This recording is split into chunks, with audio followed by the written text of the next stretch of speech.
if they want to have any policy talks. J Street and Joe Lieberman. Look them up.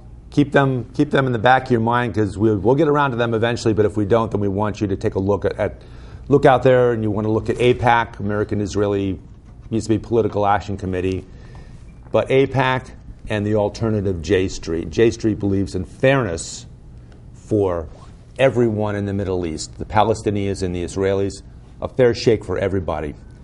But, welcome to Progressive Soup. My name is David Stevenson.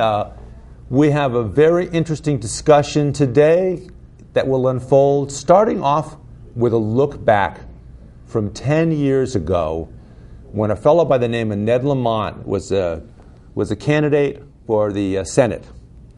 And Chris Dodd decided to retire, and we had an opportunity to run a new candidate named Ned Lamont, very progressive. He'd been very strongly opposed to the war in Iraq. And we had I take that back. It wasn't when Chris Dodd got out. It was when Joe Lieberman was running for re-election. And we came up with a candidate because Joe had become more hawkish than he had been. And he also had become more corporate in nature, which played out later on. But we had an opportunity to get a new, fresh voice in the Senate that would have given the Democrats a 60-vote majority, and we could have gotten health care passed later on with our selection of Barack Obama as president. But having said that, we're going to start off talking about Ned Lamont and Joe Lieberman, and we'll evolve from there into our continuing discussion about the two alternate parties that we're looking at this year, the Green Party and the Libertarian Party. On YouTube, Kristin40, Kristin 40 for Progressive Soup, and on Facebook, the easier way, Progressive Soup. You can find us there. Al Robinson, first of all. Hey. We have Al Robinson, Joe Niola, and Mike Tuohey on, and we're going to let Al lead off talking about the 2006 Senate election. Well, today, August 8th, I know your show is going to be broadcast tomorrow, but today marks the 10-year anniversary of Ned Lamont beating Joe Lieberman in the August primary of 2006. And let me just, this is different, it's 10 years later, things are a lot different now, but you have to recall about how different it was in 2006. Back during that time, the big thing amongst a lot of progressives in that time period was the war in Iraq, and how much we were opposed to the war.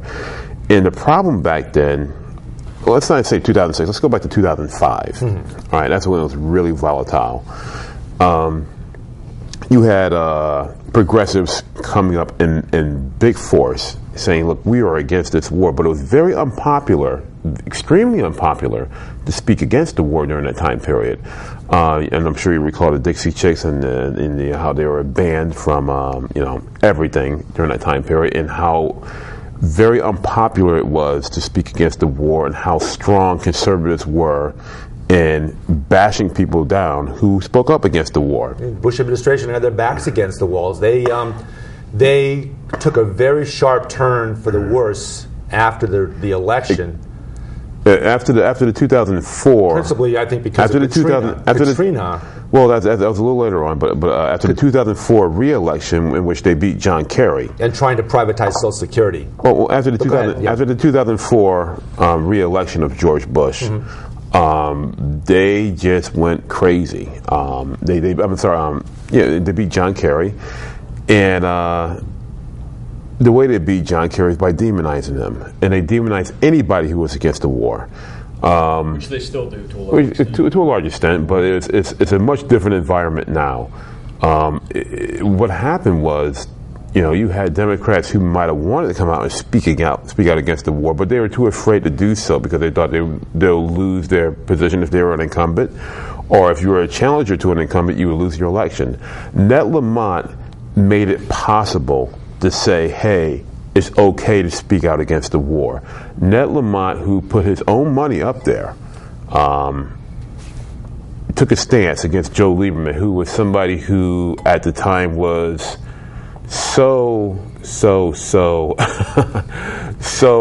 against the Democratic Party and throwing Democrats under the bus, and gleefully was doing that it made a lot of progressives, especially in Connecticut, like myself, who was just an average person, an average Joe person, knew a lot about politics, wasn't much into politics, but I knew I was a photographer, I was a journalist. I said, I know how to use a camcorder.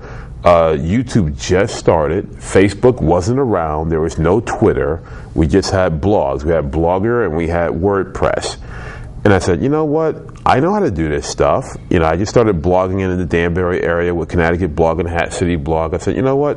There's this guy named Lamont around. I want to see what he's all about. So I went down and met him in New Haven. And I was like, I'm into what he's saying. I like what he's saying. He's not afraid to speak out against this war. I'm going to follow this guy. And when I met him, there was nobody around. He had probably like 20 people following him around, and I followed him every campaign stop. I followed that guy around with a camcorder. I learned how to upload stuff to YouTube, and I got very active into politics on a state level as well as a local level.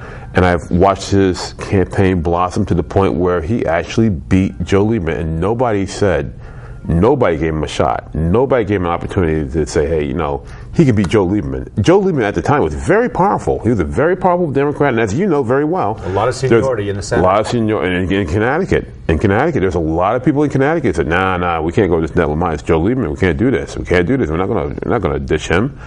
And I will never forget in the weeks leading up to the primary where we said, hey, who are you going to support after the primary? Will you support the Democratic Party, the Democratic candidate after the primary? Because a primary is about the people.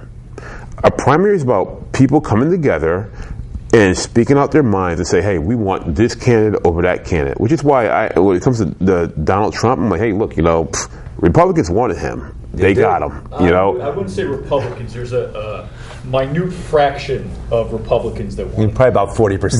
There were primaries. More of them than anybody else. There was primaries and caucuses held in 50 states. And voter turnout was horrible. It doesn't make a difference. There was primaries and caucuses held in 50 states, and he won a majority of the caucuses. It's the system that we have. If you have a problem about the system, change the system before the process happens. You can't talk about it afterwards. I mean, he won the thing. All the Republicans had the opportunity to vote. How many candidates did you have? They could have coalesced around someone else. But in terms of the Ned Lamont thing 10 years ago, it was very hard for Ned to win that primary. It wasn't easy. There's a lot of pressure put upon him. I was there to witness a lot of stuff that happened. But the great thing that I like to take from that is that Ned made it easy. Ned made it able. Ned was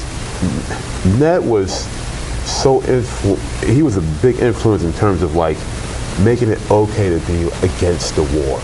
It's okay to speak out against things. It became patriotic to be against the war. It was okay to speak out against the war. And if it wasn't for Ned Lamont, you wouldn't have had a Chris Murphy beating Nancy Johnson. You wouldn't have had eventually a Jim Hines beating Chris Shays. Mm-hmm.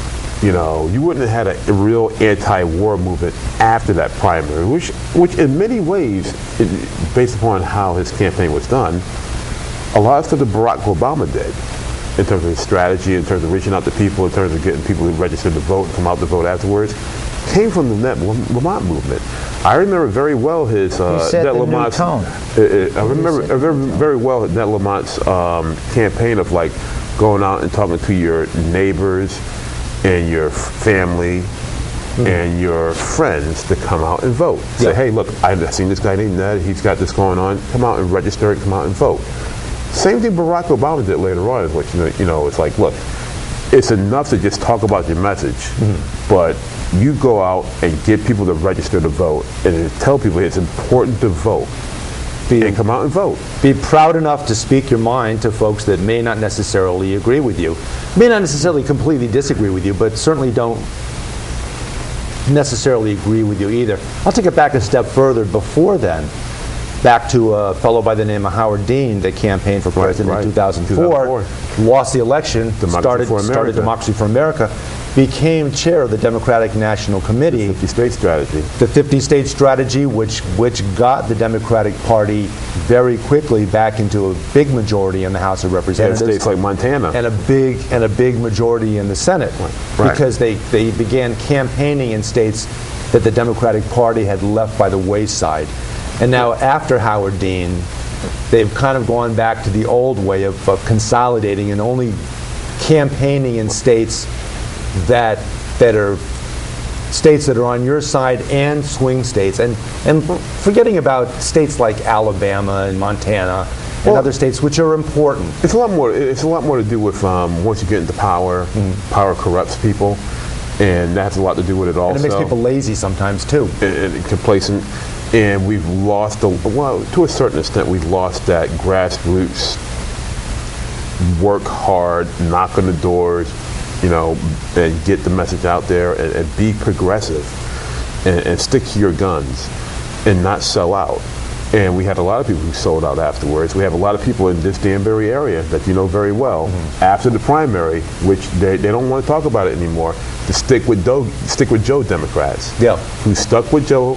And we're like, don't do this, it's going to be a bad thing. Oh, Joe will be okay. And they voted for Joe in the general, and what did Joe do 2 years later? Drew the Democratic Party under the bus by speaking in front of Republican National Convention, and doing horrific things, and are going up against single payer.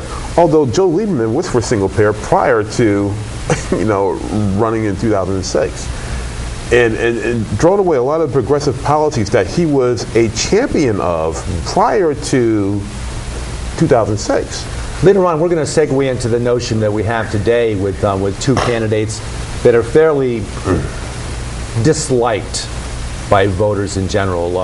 Hillary Clinton and Donald Trump, who between the two of them, you couldn't rub enough supporters together to start a fire. We have the two other parties which we're going to be talking about maybe toward the end of the show and definitely into our second show. But the other two parties, the Green Party and the Libertarian Party, have worked very hard this year. And Mike can speak to that, about getting, working to get ballot access, going out and collecting signatures to get on the ballot. And especially in an election year where you've got so many people that don't like either of the two mainstream candidates, that what better time? Take it from there, Mike. Well, we showed the ballot access. I think it was the first show that we did. We showed that picture that showed the Green Party's access, which was about 23, 24 states. Then you had the three write-in only states. Correct. And then you had the rest of them. I think Connecticut was part of the partial. And from the numbers that I've looked at and some of the things that I've read, the Green Party is looking at about 40 states total right now to be on the ballot for. Now, granted, that's still going to be shy of 10 states, but you could still win theoretically with 40 states. You certainly can. I mean, I've seen some reports where you could win with 11 states. Well, but the right 11 states, yeah. Yeah. Granted, I don't think you're going to get like Texas and California to vote the same, but the Libertarians will be on all 50 states, and they're the only three parties that will be on all 50 states. So the main goal for the Libertarians and the Green Party now is to get into the debates. And if we can do that, then we'll have a 4-horse race instead of a 2-horse race. And which I still think we at the moment have a 4-horse race rather than a 2-horse race. And to those we would definitely have a 4-horse race if the American electorate was given more exposure and more exposure from a fairer shake from corporate media. There's a lot. Well, the thing is, corporate media already, and the entire corporate structure, they are the determinants at the present time. They chose their candidates and they got their way. And they've got the money, all right, to promote their candidates, to give them maximum exposure. It's not in their best interest now to allow a third-party candidate to break up the monopoly, so to speak. And with due respect to Al, who will not agree with me on this, but we've had great discussions about this, and sometimes we have to agree to disagree on things. But it's a reach out to the Democratic Party and the Republican Party, is that too bad. The Republican Party is going to lose a lot of votes to the Libertarian candidate. In fact, a lot of Republican folks have begun putting Donald Trump to the side enough that they're supporting Gary Johnson for president, and likewise a lot of folks in the Democratic Party who do not like Hillary Clinton, who believe that the Democratic Party has become much too corporate and too much like the Republican Party in terms of corporate kowtowing, if you will, are going to vote for Jill Stein.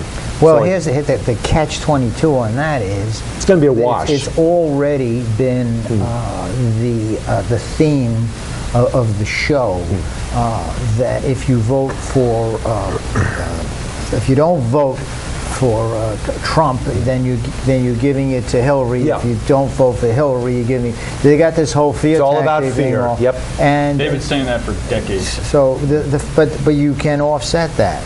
If these candidates, if both Gary Johnson and if Jill Stein can somehow or other break through, because they don't have a chance unless there's some sort of recognition, and there's not enough recognition among the electorate at this time regarding these other candidates.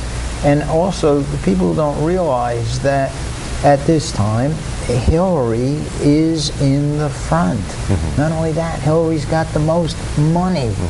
Okay, if you play the game Monopoly, you know that if you get the property, and if you put the houses on the property, and then you put the hotels on the property, and if you get one segment, just one segment of the board, you start collecting from everybody else. So once you're up there, once you have the big money, it's just a matter of time before you win. And that's where Hillary is right now. Okay, now she has the bigger treasury. We're going to segue back to 2006, to Al talking about Joe Lieberman and Ned Lamont, and maybe a little something about how that played going forward. Well, you talk about the Green Party, the Libertarian Party, which, I don't have a whole lot of respect for either one of those parties because they're just not very organized, and in my opinion, they whine a lot more than do anything progressive or any type of progress. Because I'll go back to 1992 when you had a three-party system where you had somebody named Ross Perot who didn't have to do a whole hell of a lot to get on 50 ballots. And actually made a big difference, and he wasn't part of any party whatsoever. He just got out there and spoke his mind, and most of the stuff Ross Perot talked about actually came true. And he got it done without having to have a whole lot of people around. He just put his money where his mouth is and got the job done.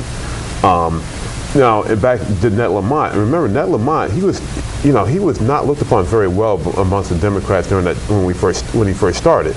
It was basically like a third-party candidate for the most part. Worked his tail off and got his message out to the people, and the people made it happen. He had a lot of money, but man, it was hard. It was crazy. I remember one time in Torrington, we went. He had this fundraiser he had not a fundraiser, but an appearance at a bar. And nobody was there. I mean, we got there, and it was like, oh my goodness, what's going on here? Yeah. And he sat down there. He just sat there and said, look, maybe people forgot about when I was going to be here. I think the bar messed up everything. And he sat there. He just spoke with the people. He just sat there for like 2 hours and just spoke his message, got his stuff across. And people were like, hey, we're with you. And that's how it started. And we saw a lot of that thanks to you. We saw a lot of that on YouTube. A lot of that on YouTube. Like, remember, like I told you again, YouTube just started during that time period. I'm one of the very first members of YouTube. And what I would say about the Libertarian Party and the Green Party is, look, let's just be honest here. When you see Jill Stein outside the Democratic National Convention with a megaphone doing her thing, and you see these other candidates doing their thing, and say, look, there's every opportunity to get out there and get the message out there to the people. You have every opportunity to do that. And if you want to be serious about it, then you should be serious about it outside of presidential elections and get really serious about it. You should be on the 50 ballots well before a presidential campaign. Which is murder trying to get on all 50 ballots. It is absolutely not. Ross Perot showed you in 1992 it can be done because he did it. The rules have changed since then. Well, it hasn't changed. It hasn't changed that much. And let me tell you something. When you can't get 15% of the vote to get into a debate, you can't be taken seriously. You just can't. And I'm sorry. I'm not going to take that seriously. you can't get 15% of the vote to be on a debate, and you complain that you can't be on a debate. It's like, can you get over 15% of the vote of the people in a particular state? Even if the most libertarian or the greenest of the greenest states, you can't get 15%. You have to take, if you're going to be serious about it, you got to take it seriously. You're going to be serious. You got to start from the local level and work your way up. He's about there. I was about to say, when you're talking about there in 2016. How long are we talking about Green Party and Libertarian parties? He's worked up to. I believe, Libertarian Party and the Green Party were around in 2006. They were given access to all the debates during Ned Lamont and Joe Lieberman. They were all the general debates. How much did those guys get in terms of the final vote?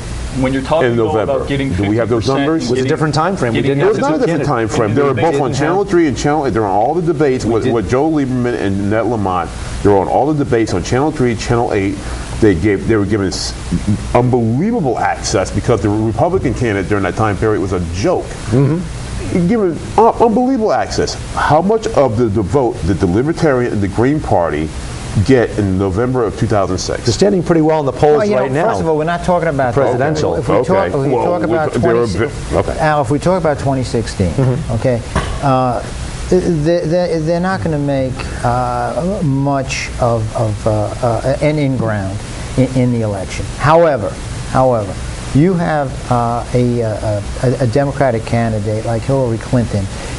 She doesn't necessarily, and her particular platform doesn't necessarily reflect the totality of the Democratic voters. Now, there's a large segment, the Bernie Sanders segment, are not too pleased with Hillary Clinton. The vast majority of them walked out. Who cares? Okay, let me take it a little further. Name me one candidate that represents all the will of their entire party. Oh yeah, let's put it this way. In this particular situation, if there's a significant number of votes that go to Jill Stein, okay, the Democrats have to look. They have to pay attention.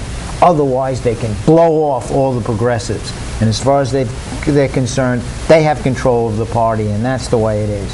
Same scenario goes with the Republicans. If the Republicans can get, if enough Republicans are going to be voting for Gary Johnson, you have the same scenario. The Republicans don't have to vote for Trump. Come on, let's be honest. Look, Joe, let's be honest. Let's be honest. The honesty is these third-party candidates don't get any exposure. That's the honesty. It's only their fault. Okay, Donald Trump is for single payer. Donald Trump is on record saying he likes the Canadian health care system.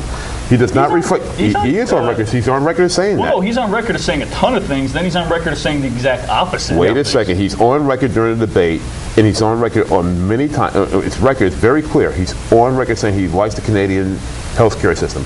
Donald Trump is not the typical Republican at all on many issues. He's not. Hawks can't stand him. Hawks think he's crazy. He wants to nuke places. How is he not hawkish? Hawks don't want to nuke places.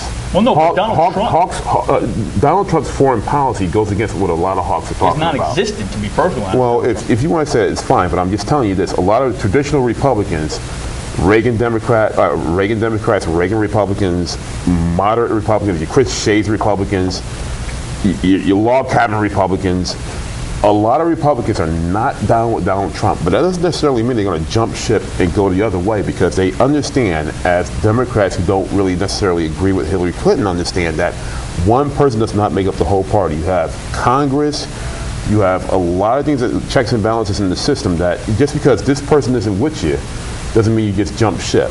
In terms of the Democrats, we are a big tent party. We have a lot of disagreements on everything. I'm very progressive. I don't necessarily go with like a lot of the mainstream Democrats or the corporate Democrats. Just like a log cabin Republican doesn't go with the mainstream of the Republican Party, but they are Republican. And it's about working within your party to work for the common good, to make things, try to do the best within your party. It doesn't necessarily mean you're going to just jump ship because this particular candidate who's running for president, not for Congress or anything like that. Because remember, with president, he just goes like this, signs the bill, or, Congress is where it's at. It's not about jumping ship like totality. They're not going to become libertarians. It's about saying, I don't want to vote for Hillary Clinton or I don't want to vote for Donald Trump, so I'm going to go vote for this other person. That's basically what they're saying. It sounds like it doesn't do you any good though if you don't have control of Congress. What about your congressperson, your state senate person, which is why we need more senate libertarians person, and more third-party candidates in. Perfect. Then that's the problem with the Libertarian and the Green Party. Once again, they don't have the Koch brother money. Where's the U.S. Senate and Libertarian candidate for U.S. Senate? Where's the person for the 5th district? Where's the person for the 4th district? It's just like, you got this person for president, it's all or bust. I'm like, wait a second, that's not how it works in our democracy. It just isn't. We're going to have to come back. The problem with your party. We're going to have to come back and talk another day about. We're going to have to talk another day about party platforms because I think that's where the rubber meets the road. The platform is a joke. As far as the problem with both parties. Garbage. Well, Green ain't that far behind. Well, I mean, as far as being corporate, that's what separates the Greens and the Libertarians from the Republicans and the Democrats. Is both Republicans and Democrats are, in fact, their party platform reflects a total capitulation to corporate interests. They're not against the Trans-Pacific Partnership. They're not against fracking. They're not against any of the important things. Some of the most important things to progressives. But Dave, how is that anything new, though? I mean, you know how the game is played. You got these platforms and all that speak and all that nonsense, but the work, the nuts and potatoes, the meat and potatoes is done in Congress. You're not worried about the president. You're worried about Elizabeth Esty coming to your neighborhood and say, hey, Elizabeth, I want to talk to you about this thing. And you work with your congressperson and you work with your U.S. senator to try to get things done. The president can only do so much. It's about Congress. They set forth the laws that the president signs into law. But the president has the veto pen when something comes out of Congress, Congress can turn around and veto what he wants to do if you have enough people to go up against that. If you get two-thirds majority, which is not easy to do. It shouldn't be easy to do. That's what democracy is. Right. But we're going to come back. We're going to come back and do a second show talking a little bit more about the 2-party, 3-party, and 4-party systems. 40-party system? Yeah, 40. Well, the more the merrier. The 2, the 3, and the 4-party system, and where the country might be headed after the election, and fusion parties, et cetera, et cetera. A lot of stuff to talk about. Al Robinson, thank you very much. You've been a very excellent guest as always. We don't always agree, but you think things through, and that's what democracy is about. That's what thinking is about, and that's what being an educated voter is about. Again, Progressive Soup on YouTube, Kristen 40, Kristin 40, or easier to find it on Facebook, Progressive Soup. Thank you for watching, and we'll be back to do a second show, and keep thinking, folks. Keep thinking. Question, question, question.